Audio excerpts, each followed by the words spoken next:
Bismillah ar-Rahman ar-Rahim. Mr. President, distinguished members, thank you very much. Jordan treasures its long ties of friendship with this great institution, and I appreciate your invitation to speak here today. Permettez-moi aussi de remercier les citoyens de Strasbourg pour leur hospitalité chaleureuse. Cette ville représente toujours un symbole de passage de la guerre à la paix, un symbole de la réconciliation et de l'unité de l'Europe.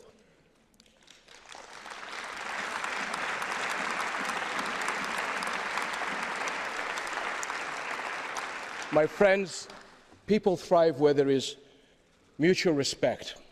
Civilization is built on it, and futures are better for it.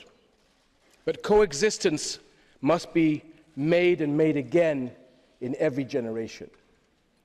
The common good is defended only by vigilance and action, and this means more than security measures. Humanity must arm itself with ideas, with justice, and with economic and social inclusion. Today, these challenges have a special importance. Our world faces an assault by terrorists with ruthless ambition. The motive is not faith. It is power pursued by ripping countries and communities apart in sectarian conflicts and inflicting suffering across the world.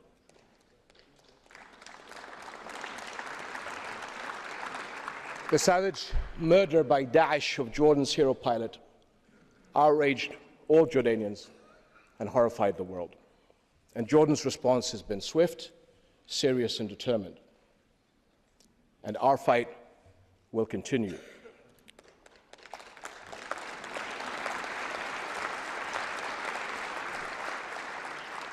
We and other Arab and Muslim states defend not only our people, but our faith. This is a fight that has to be carried out by Muslim nations first and foremost.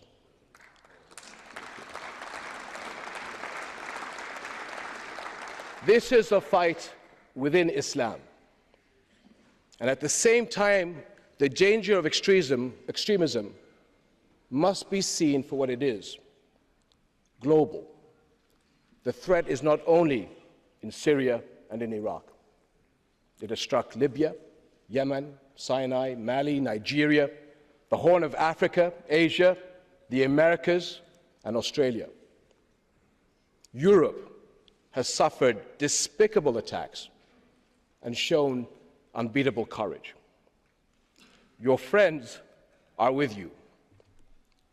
In January, Rani and I joined millions of people in France who marched united against violence and intimidation. My friends, there are those living in Europe today who remember the ravages that struck the continent in the late 1930s and the world war that followed because of an aggressive expansionist ideology based on hatred and disregard for the very essence of humanity. Europe's war became the world's war.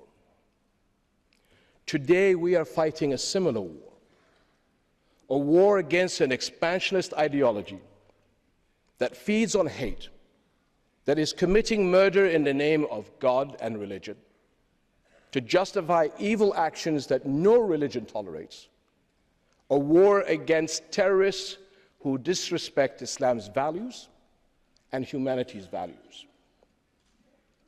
Our victory now depends on our unity, and Europe's role is vital.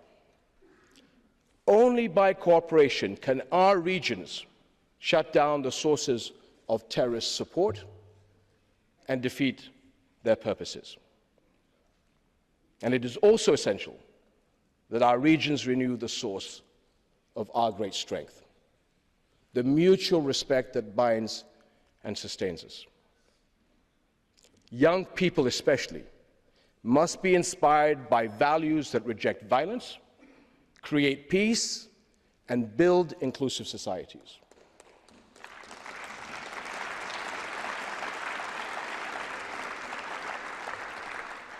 And let me suggest 3 areas of importance. The first is meaningful interfaith outreach, engaging people where they live. A dialogue of respect is a rockbed of all societies. Attacking and excluding others, insulting other peoples and their faith and their convictions, this is no way forward. The future lies in unity and respect, not division and stereotypes.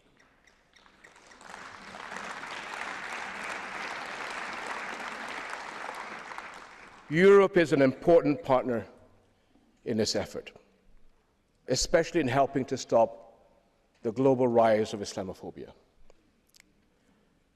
This poison is based on false ideas, and help plays into the hands of these extremists. This is what is important to clarify, what it really means to be a Muslim. And I and countless other Muslims have been taught from our earliest years that our religion demanded respect and caring for others. The Prophet Muhammad, peace and blessings be upon him, said, "None of you has faith until you love for your neighbor what you love for yourself." This is what it means to be a Muslim. Among the very names of God we hear the compassionate, the all-merciful. All my life, every day, I have heard and used the greetings, Assalamu alaikum, a wish for the other to be blessed with peace. This is what it means to be a Muslim.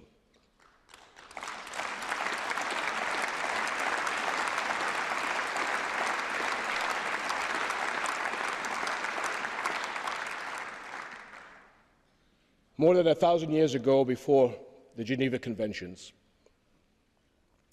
Muslim soldiers were ordered not to kill a child, a woman, or an old person, not to destroy a tree, not to harm a priest, not to destroy a church. These are the same values of Islam we were taught in school as children: not to destroy or desecrate a place where God is worshipped, not a mosque, not a church, not a synagogue. This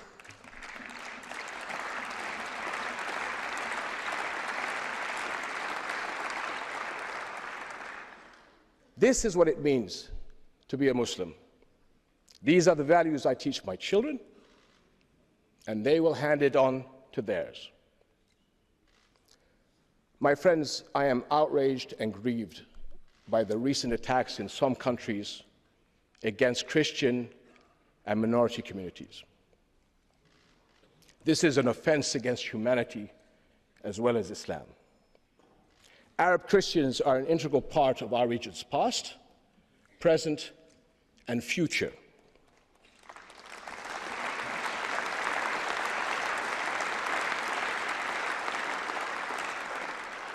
Jordan is a Muslim country with a deeply rooted Christian community. Together, the Jordanian people make up an indivisible society, friends and partners in building our country. The world's Muslims have a critical role in global understanding. Our faith, like yours, commands mercy, peace, and tolerance. It upholds, as yours does, the equal human dignity of every person, men and women, neighbors and strangers. Now, those outlaws of Islam who deny these truths are vastly outnumbered by the ocean of believers, 1.6 billion Muslims worldwide. In fact, these terrorists have made the world's Muslims their greatest target. We will not allow them to hijack our faith.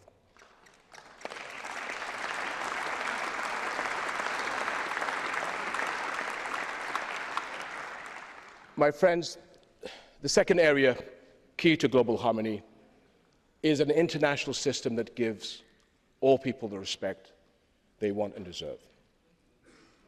Again and again, I hear the question, why does not the world defend Palestinian rights?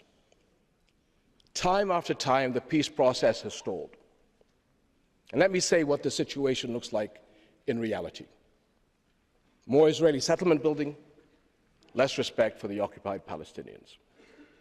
This failure sends a dangerous message. It erodes trust in international law and community. It threatens a pillar of world peace, that conflict must be solved by political means, not by force, not by violence. And it has given the extremists a powerful rallying cry. They exploit the injustices and the lingering conflict to build legitimacy and recruit foreign fighters across Europe and the world.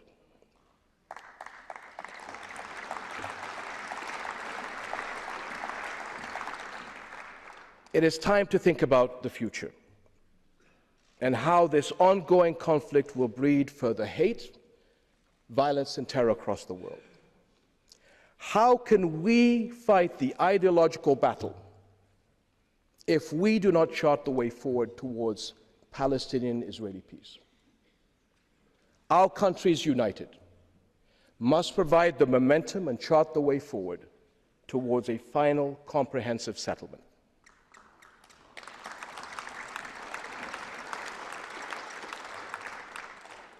Ladies and gentlemen, a third critical effort is creating deeper hope. Radicalization thrives on economic insecurity and exclusion. To create stakeholders in a peaceful world, people need opportunities to fulfill their potential and build good lives. Helping them is a powerful message of respect. The European Parliament has recognized the importance of creating social and economic opportunities in naming 2015 the Year of Development. For Jordan, development is a priority. And despite all the regional challenges, we have pressed forward to meet urgent needs to grow jobs, to improve the quality of life through continued reforms and partnerships such as yours. And Jordan values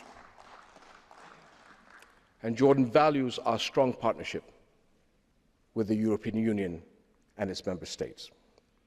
And we are committed, with your support, to work together towards more advanced levels of partnership.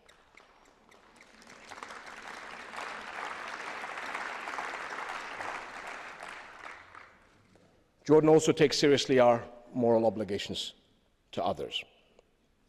Despite scarce resources, the people of Jordan have opened their arms to refugees fleeing regional violence. As the President had mentioned earlier, Jordan has taken in thousands of Iraqi Christians over the past year.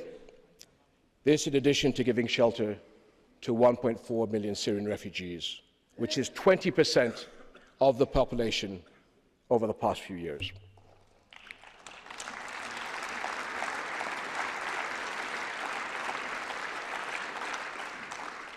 This is more than the equivalent of France hosting the entire population of Belgium. Our small country is now the world's third largest refugee host, and I thank all of you who are helping us to uphold this global responsibility.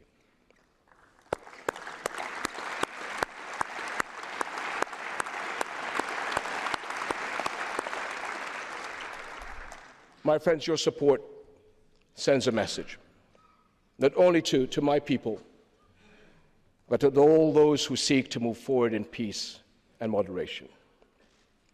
Europe is with you.